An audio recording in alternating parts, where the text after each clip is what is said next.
Estás escuchando Radio Libertad Total.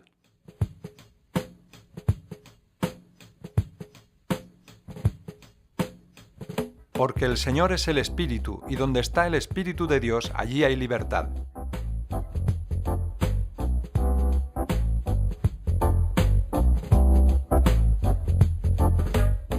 Por tanto, nosotros todos, mirando a cara descubierta como en un espejo la gloria del Señor, somos transformados de gloria en gloria, en la misma imagen, como por el Espíritu del Señor.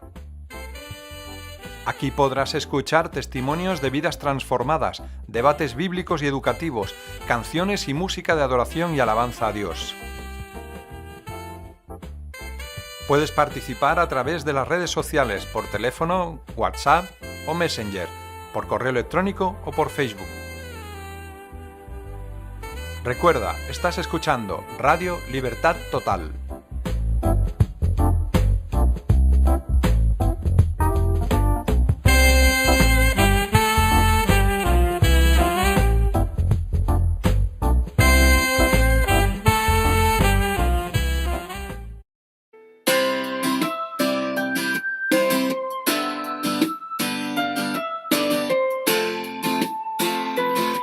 Invertir en el reino.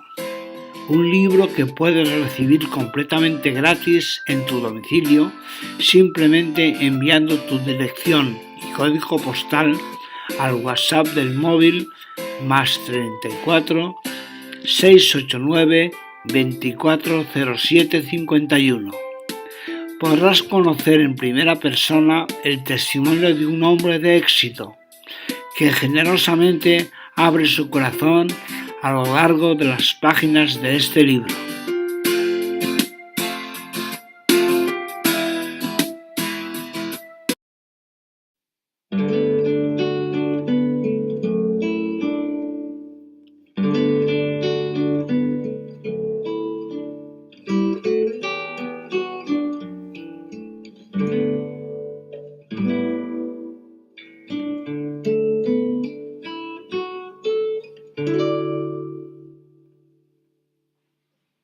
Durante los días de las más feroces persecuciones contra los judíos en la tierra, Adolfo Hitler dictó un decreto que debían obedecer todas las iglesias estatales de Alemania.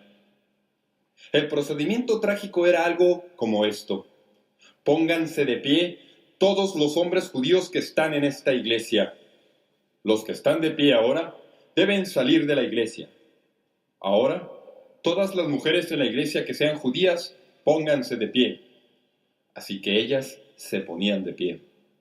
Ahora, todas las que estén de pie, salgan de la iglesia. Todos los que estén en esta congregación que tengan abuelos maternos judíos, que se pongan de pie. Algunos se levantaban. Ahora, salgan de la iglesia. Ahora, todos los que tengan un abuelo paterno judío, pónganse de pie. Algunos se levantaban aquí y allá. Salgan. Ahora, todos los que tengan algo de sangre judía en cualquier parte del linaje familiar materno, pónganse de pie. Uno que otro se levantaba. Se les ordena que salgan. Alguien ha escrito que cuando se les ordenó que salieran, podríamos imaginarnos al Señor Jesucristo bajándose de un vitral muy alto por encima del altar, bajándose de la cruz, recorriendo todo el pasillo y saliendo de la iglesia, porque como ustedes ven, él también era judío. Una de las cosas que nos olvidamos al estudiar la Biblia es que Dios tiene un plan para su pueblo, Israel. A veces hoy cuando predicamos sobre la profecía, cometemos un trágico error al confundir el plan de Dios para Israel con el plan de Dios para la iglesia. Cuando yo era niño, solíamos cantar una canción que decía: todas las promesas de la Biblia son mías, cada capítulo, cada versículo, cada renglón. Solía pensar que era una canción maravillosa, hasta que descubrí que no toda promesa de la Biblia es mía. Algunas promesas son para Israel. Algunas de esas promesas no son para mí por ningún lado. Dios tiene un plan específico para su nación, los judíos, y no podemos desasociar. No podemos sacar de las Santas Escrituras el propósito electivo de Dios para su pueblo, porque si lo hacemos, no queda nada de la Biblia. Mientras más estudio la Biblia y más entiendo esta verdad, y mientras más observo la historia humana y más leo los periódicos y más comprendo los propósitos del pacto de Dios, más me convenzo que a los judíos todavía les llegará su turno. El tiempo de angustia de Jacob, que hemos estado considerando al estudiar la Biblia respecto a la tribulación, es un tiempo de gran juicio sobre la tierra. Juicio básicamente sobre el pueblo de Israel. Es juicio por dos razones: para castigarlos por su rechazo de su Mesías y para alistarlos para que acepten al Mesías cuando venga. Aquí en Apocalipsis 7 tenemos la historia de uno de los más grandes despertamientos espirituales que jamás tendrán lugar sobre la faz de la tierra, y es un despertamiento espiritual que gira básicamente alrededor de la nación judía. El escenario del despertamiento es importante. Lo que tenemos aquí es un capítulo entre paréntesis.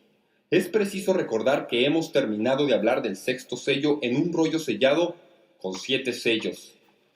En mensajes pasados hemos examinado los primeros 6 sellos. También hablamos del sexto sello.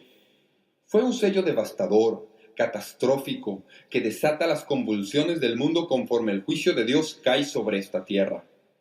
Al final del sexto sello, antes de que se abra el séptimo, hay un breve paréntesis. Hay una pequeña ventana. Hay una breve pausa. Esto es lo que tenemos en el capítulo 7 de Apocalipsis. Es interesante al estudiar este libro el descubrir que hay un paréntesis en cada uno de los 7 juicios que se mencionan en la tribulación. Por ejemplo, en el Nuevo Testamento, en el libro de Apocalipsis, tenemos los juicios de los 6 sellos, un paréntesis y luego el séptimo sello. Luego tenemos los juicios de las 6 trompetas, un paréntesis y después la séptima trompeta. Luego tenemos las 6 copas del juicio, un paréntesis y después la séptima. El paréntesis siempre es evidencia de la gracia de Dios en tiempos de juicio. El paréntesis que vamos a estudiar hoy nos da información que es muy importante para comprender esta hora del castigo divino. El cuadro del capítulo 7 se pinta contra el trasfondo oscuro de los juicios de los sellos que ya hemos estudiado. En realidad, debemos ubicar al capítulo 7 entre el principio de dolores y el principio de la gran tribulación. Ya se han abierto los primeros 6 sellos, y antes de que se abra el séptimo, habrá un tiempo en que las personas serán selladas. En este capítulo hay 2 visiones. Estudiaremos la segunda visión en otro mensaje más adelante, pero las 2 visiones están separadas por frases muy distintivas. Al observar en la Biblia notarán al principio del versículo 1 una frase que dice: después de esto vi. Ahora miren el versículo 9. Después de esto miré. En el griego es básicamente la misma frase y separa las 2 visiones que el escritor del libro Juan vio. La primera visión, 7, 1 al 8, es una escena que tiene lugar en esta tierra. La segunda visión, 7, 9, 17, es una escena en el cielo. La primera visión revela 144,000 representantes del remanente santo de Israel. La segunda visión es de una gran multitud de mártires muertos que ya están en el cielo. Son los que han muerto por su fe, de todo linaje y lengua y nación. La primera visión es judía, la segunda es gentil. En la primera visión se sella a los siervos en la tierra. La segunda visión es la gloria de los santos en el cielo. Leemos en el versículo 1. Después de esto, vi a 4 ángeles en pie sobre los 4 ángulos de la tierra, que detenían los 4 vientos de la tierra, para que no soplase viento alguno sobre la tierra, ni sobre el mar, ni sobre ningún árbol. Al darnos Juan su primera visión, dice que vio a 4 ángeles estando en las 4 esquinas de la tierra. Su visión no es de una tierra cuadrada. Algunos han dicho que Juan no fue muy científico. Más bien, Lo que él dice indica los 4 cuadrantes de la brújula o los 4 puntos cardinales. Así como el locutor que pronostica el tiempo diría que los vientos vienen del este, así Juan informa que se detiene a los vientos de todos los 4 puntos cardinales. En la Biblia, los vientos, estudiando la profecía, con frecuencia son agencias providenciales del juicio de Dios, enviados por Dios para ejecutar sus propósitos. Por supuesto, lo que este versículo está enseñando es que hasta que los siervos elegidos estén seguros, no se les permite a estos vientos que soplen. De nuevo, nos impresionan los tremendos poderes delegados a los ángeles en el libro de Apocalipsis. Aquí, literalmente los ángeles están conteniendo los 4 vientos que están a punto de soplar sobre la tierra. En segundo lugar, vemos a los siervos sellados del gran despertamiento. Leemos: Vi también a otro ángel que subía de donde sale el sol, y tenía el sello del Dios vivo, y clamó a gran voz a los 4 ángeles a quienes se les había dado el poder de hacer daño a la tierra y al mar, diciendo: No hagáis daño a la tierra, ni al mar, ni a los árboles, hasta que hayamos sellado en sus frentes a los siervos de nuestro Dios. Aquí debo hacer una pausa por un momento y contestar la pregunta que surge en la mente cuando se lee esto con cuidado. ¿De qué está hablando cuando hablan de hacer daño a la tierra y al mar y a los árboles? Algunos expositores han dado interpretaciones estrafalarias a esto, pero es muy claro lo que significa. Busquen en la Biblia Apocalipsis 8, 6 al 8. El principio de los juicios de las trompetas que se resumen en el 7º sello. Leemos: Y los 7 ángeles que tenían las 7 trompetas se dispusieron a tocarlas. El primer ángel tocó la trompeta y hubo granizo y fuego mezclados con sangre, que fueron lanzados sobre la tierra. Y la tercera parte de los árboles se quemó, y se quemó toda la hierba verde. El segundo ángel tocó la trompeta, y como una gran montaña ardiendo en fuego fue precipitada con el mar, y la tercera parte del mar se convirtió en sangre. Así que cuando leemos que los vientos de los 4 puntos cardinales de la tierra van a ser contenidos para que no dañen a la tierra, ni al mar, ni a los árboles, lo que Juan está diciendo es que se ordena que se contenga el juicio que está a punto de caer sobre el planeta. El próximo juicio sobre la tierra tiene que ver con la tierra y los árboles y las montañas. Así que está diciendo aquí que estos ángeles controlan los 4 vientos de la tierra. Ahora, de repente, al mirar esta visión, leemos que a los 4 ángeles se les une un quinto. El quinto ángel viene del este e instruye a los otros 4 ángeles a no dañar la tierra, ni dañar el mar, ni los árboles, hasta que hayan sellado en la frente a los siervos de Dios. Algunos han sugerido que este ángel pudiera ser el Señor Jesucristo. El texto dice que el ángel se levanta lentamente del este como el sol que sale. Su voz es fuerte y su autoridad es clara. Alcanza a los 4 ángeles que están en las 4 esquinas de la tierra e inmediatamente ellos se detienen. Su mensaje es este: no pueden permitir que este juicio caiga sobre la tierra mientras no pase algo. Lo que tiene que suceder es esto: tiene que haber un momento cuando se nos da la oportunidad de buscar a los siervos de Dios y ponerles un sello de modo que nadie les pueda hacer daño. Por supuesto, ahí es donde se desata la controversia. La primera pregunta que surge es esta: ¿qué es el sello? Esta es la primera de muchas preguntas que debemos hacer en este pasaje controversial. El versículo 2 dice que el quinto ángel tenía el sello del Dios vivo. No se nos da en este pasaje ninguna otra información en cuanto a este sello. No nos dice lo que es. Simplemente está ahí para proteger a los siervos de Dios de los juicios de Dios sobre la tierra. Pero esta no es la primera ocasión en que Dios ha sellado a algunos de su pueblo a fin de que no queden sujetos al juicio y a la tribulación. Cuando Dios envió el diluvio sobre la tierra, selló a Noé y a su familia, separándolos del resto de la raza humana, y el diluvio no les hizo daño. Cuando Dios destruyó a Jericó, selló a Rahab y a su familia mediante el cordón de grana. Dios le dijo a Abraham que libraría a Sodoma si se pudiera encontrar a 10 justos en la ciudad, y estaba hablando acerca de un potencial sello de protección del juicio de una ciudad. Aunque Elías no quería admitirlo, Dios ya había sellado a otros 7,000 profetas en su día que no habían doblado su rodilla ante Baal, cuando Elías pensaba que era el único. En toda la historia, Dios siempre ha sellado a individuos. De hecho, Dios selló al primogénito de todas las familias hebreas que fueron fieles al aplicar la sangre en los postes de las puertas en Egipto. Lo que quería decir era esto: Él los separó para protegerlos. También era una costumbre muy común en los días de Juan que los amos sellaran a sus esclavos. A menudo los sellaban en la frente o en la mano para indicar propiedad y para garantizar la protección de sus siervos por si alguien quería robárselos o maltratarlos. Eso era común en los días de Juan. También sabemos del sello del anticristo. En Apocalipsis 13 se nos habla de ese sello, el número 666, que se colocará en la frente o en la mano de los que han jurado lealtad al falso Cristo. Según el libro de Apocalipsis, ese sello será necesario hasta para poder comprar comida. No se podrá comprar comida en el tiempo de la tribulación a menos que se tenga el sello del anticristo en la frente o en la mano.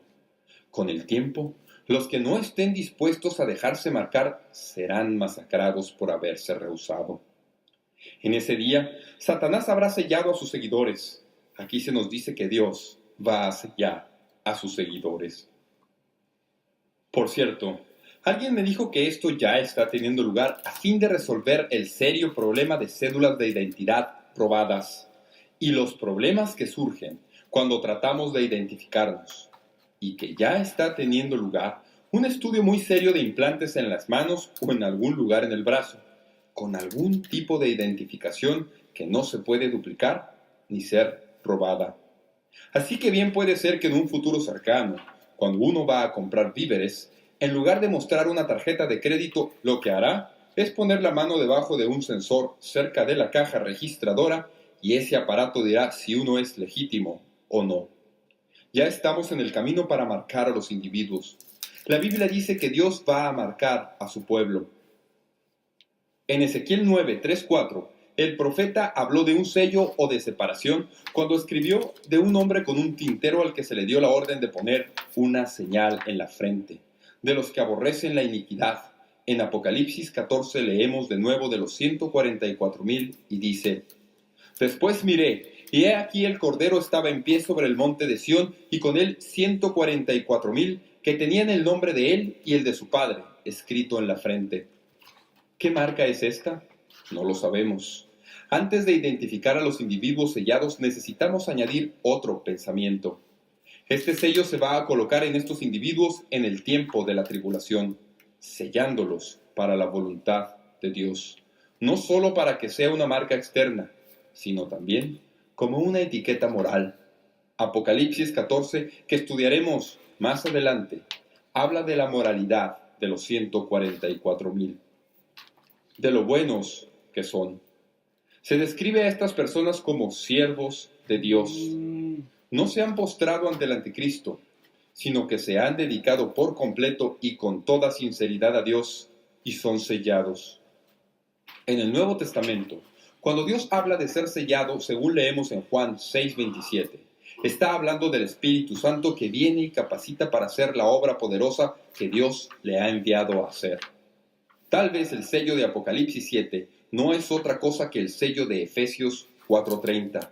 Tal vez es simplemente el Espíritu Santo. El profeta Joel parece coordinar los eventos de Apocalipsis con su propia profecía y habla de cómo en los días del fin va a haber un gran juicio y va a haber el derramamiento del Espíritu Santo. Bien puede ser que estos 144,000 que son sellados son sencillamente individuos que tienen una unción fresca del Espíritu de Dios en una especie de segundo Pentecostés, por así decirlo, y serán llenados y tendrán el poder y serán bautizados en el Espíritu Santo, y con ese poder llenándolos atravesarán la tribulación como evangelistas entusiastas por el Señor Jesucristo. Si un hombre tiene el sello de Dios, tiene el poder y la unción y la presencia del Espíritu Santo en su vida. Es difícil imaginar qué impacto pudieran tener sobre nuestro mundo 144.000 judíos llenos del Espíritu Santo. ¿Pueden imaginarse a 144.000 judíos que no sabían que el Mesías estaba aquí? De repente, descubren que su Mesías está aquí y se entusiasman. Y están llenos del Espíritu de Dios y con valentía salen y dan testimonio de la palabra y de la salvación en Cristo Jesús. Tal vez el sello sea su apariencia externa. ¿Cómo se puede decir si alguien está lleno del Espíritu? Pues bien, no siempre se puede decir mirándolo, pero se sabe a ciencia cierta que Moisés estuvo lleno del Espíritu cuando bajó del monte, ¿verdad? Se puede decir con certeza que Esteban estuvo lleno del Espíritu cuando compareció ante el Sanedrín. Y tengo la idea de que Jonás estuvo lleno del Espíritu Santo cuando salió del gran pez y fue a Nínive para predicar el Evangelio. La gente podía decir que había algo diferente en él. Bien puede ser que los 144.000 estarán tan llenos del Espíritu de Dios que habrá algo como un halo santo que los rodea. Cuando uno los ve venir, se puede decir que hay algo diferente en estas personas. Ellos van a hacer una diferencia en su mundo. Casi ni puedo imaginarme lo que será observar a estos evangelistas judíos. Piensen en lo que sucedió después de que los 11 apóstoles y Matías fueron Espíritu Santo en el día de Pentecostés. ¿Lo recuerdan? Los primeros 12 judíos que fueron llenos con el Espíritu de Dios. 12 judíos llenos del Espíritu trastornaron el mundo en los primeros días de la iglesia. Multiplique ese efecto por 1000. Multiplíquelo por 144.000. Multiplíquelo por cualquier número que quiera, amigo mío. Se tiene una multitud de judíos llenos del Espíritu que van a salir y trastornar su mundo. De eso es de lo que está hablando. Están sellados en la frente con la marca de Jehová y están sellados por dentro con el poder del Espíritu Santo. Por cierto, ¿sabía que si usted es creyente ya está sellado? Está sellado con el Espíritu Santo de Dios. Dios le ha dado a usted y me ha dado a mí este sello, que es el Espíritu Santo de Dios. Lea Efesios 1 y Efesios 4 y lo hallará. Pues bien, ¿qué es el sello? Es la expresión externa de la lealtad al Padre y la investidura interna del Espíritu Santo. La segunda pregunta, ¿quiénes son los sellados? Apocalipsis 7:4. Y oí el número de los sellados, 144.000 sellados de todas las tribus de los hijos de Israel. Sin duda alguna, esta es la pregunta más importante y al mismo tiempo la más controversial en todo el libro de Apocalipsis. Antes de identificar quiénes son realmente estos siervos de Dios, tomemos unos pocos momentos para identificar quiénes no son. En primer lugar, no son la misma multitud que se menciona al fin de este capítulo. Si leen el versículo 9, verán que hay un grupo de personas que están en el cielo, de todas naciones y tribus y pueblos y lenguas. Los sellados están contados. La multitud es innumerable. Los sellados son de Israel. La multitud es de toda nación, tribu, pueblo y lengua. Los testigos sellados están en la tierra. La multitud está en el cielo. Los testigos sellados son preservados en la tribulación. La multitud no está en la tribulación. Los testigos sellados no tienen recompensa. La multitud está con palmas y vestidos. No son lo mismo. Son dos grupos distintos. Francamente creo que la multitud, al final del capítulo, son todos los convertidos que habrán ganado todos los judíos evangelistas que se mencionan al principio del capítulo. Todas las personas que han ganado. Una multitud que no se puede imaginar. En segundo lugar, no son la iglesia. Muchos han interpretado que estos 144.000 testigos son la iglesia. Pero recuerde que la iglesia ya está en el cielo. La iglesia, como los ancianos redimidos, está en el cielo. Como recordarán, fueron arrebatados entre los capítulos 3 y 4 de Apocalipsis. En Apocalipsis 14, los 144.000 están presentes y los ancianos están presentes en el cielo. Son dos grupos distintos, no pueden ser los mismos. Ningún error de interpretación ha destruido más la unidad de la Biblia como el sustituir a la iglesia por Israel. No se puede hacer. Uno de los grandes errores en la interpretación de la Biblia y que se ha extendido ampliamente es lo que a veces se llama amilenialismo.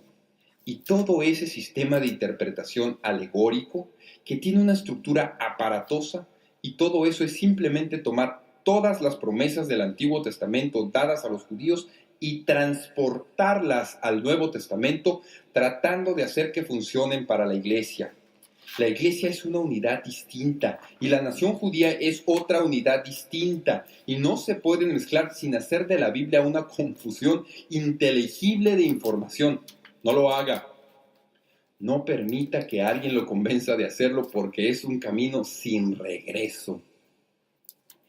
Así que aquí no estamos hablando de la multitud mencionada al final del capítulo, ni estamos hablando de la iglesia. En tercer lugar, tampoco son los adventistas del séptimo día.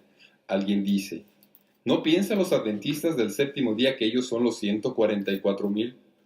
Eso dicen. ¿Saben lo que les enseñan? Los adventistas del séptimo día enseñan que estos 144,000 son miembros de su iglesia, los cuales se halló observando el Sabbat cuando el Señor Jesús regresa. Y debido a que se los halló observando el Sabbat, son arrebatados a la gloria. Para que esto sea verdad, por supuesto, todo adventista del séptimo día tendría que ser judío por linaje o de alguna de las otras 12 tribus.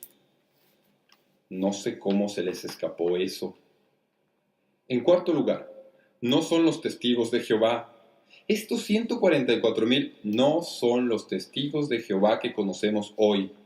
Todo testigo de Jehová se esfuerza por llegar a ser uno de los llamados elegidos. ¿Sabían que en los primeros días los testigos de Jehová enseñaban que los 144,000 eran todos los testigos de Jehová? Después tuvieron un problema. Tuvieron más de 144,000 y no sabían qué hacer con los restantes. Así que cambiaron su teología, y esto es lo que enseñan ahora. Lo que enseñan ahora es que los 144,000 son los vencedores. Son las personas que han trabajado realmente duro por su causa. Eso ayuda a comprender la motivación de estas personas que salen a tocar las puertas y hacer todo lo que pueden.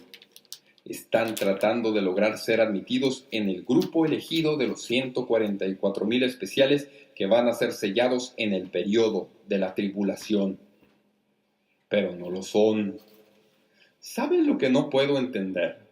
No puedo entender cómo en un pasaje que es tan absolutamente claro, algunos quieren hacer que diga algo diferente de lo que dice. ¿Qué es lo que dice el pasaje? Estos 144,000 no son los testigos de Jehová, no son los adventistas del séptimo día, no son los cristianos. Estos 144,000 son de todas las tribus de los hijos de Israel. El Espíritu Santo en realidad menciona los nombres de las tribus de Israel para que no quepa ninguna duda de lo que está diciendo. Al leer este pasaje, parece redundante.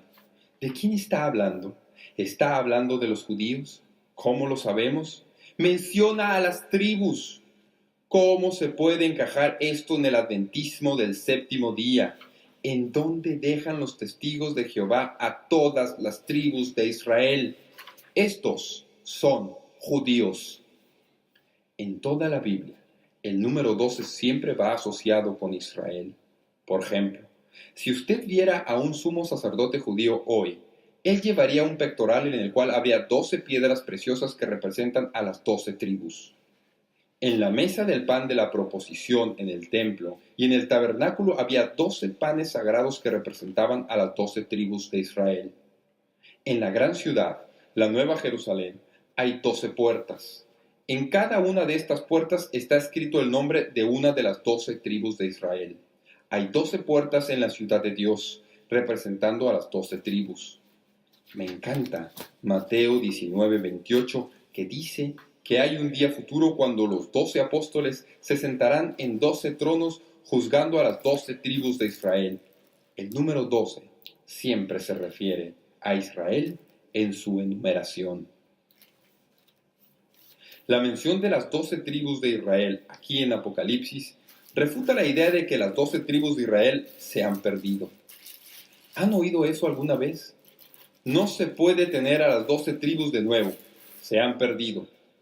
Después de que fueron al cautiverio asirio, no se vuelve a oír de ellas. Todo lo que queda es el reino de Judá. Las tribus han desaparecido.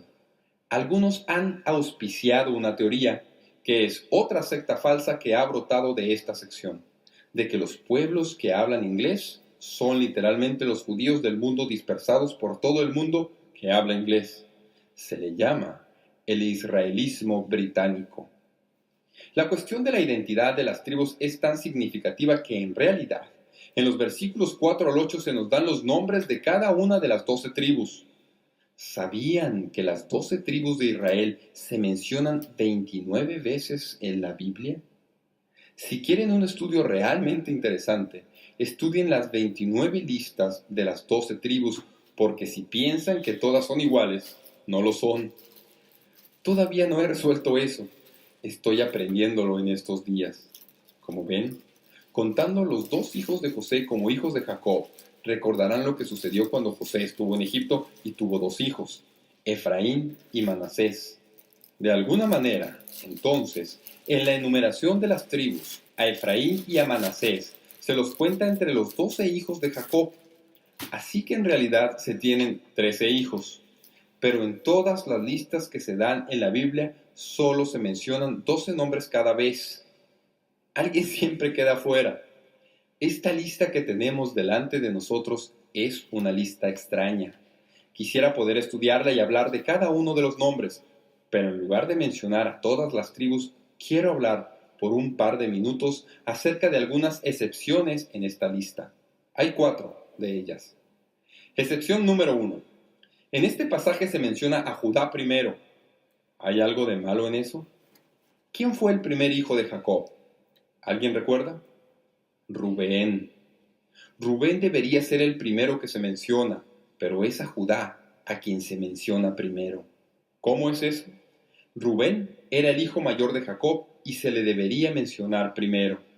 Pero como recordarán, Rubén perdió su derecho a su primogenitura debido a su pecado con la concubina de su padre. Pueden leer eso en Primera de Crónicas 5, 1 al 2. Judá se menciona primero.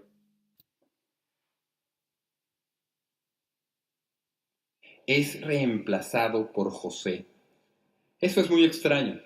No tengo ninguna respuesta a eso, pero algunos han dicho que es para recordarnos que en los tiempos del fin, los hijos originales van a estar otra vez reunidos. Todos los hijos de Jacob que salieron de los lomos de Jacob van a reunirse de nuevo y estar representados en este alcance mundial. Ahora, la última pregunta. ¿Por qué son sellados? ¿Por qué se les pone este sello? ¿Qué van a hacer? Hay 3 razones y son fáciles de recordar. En primer lugar, son sellados para protección. Zacarías 13, 8, 9.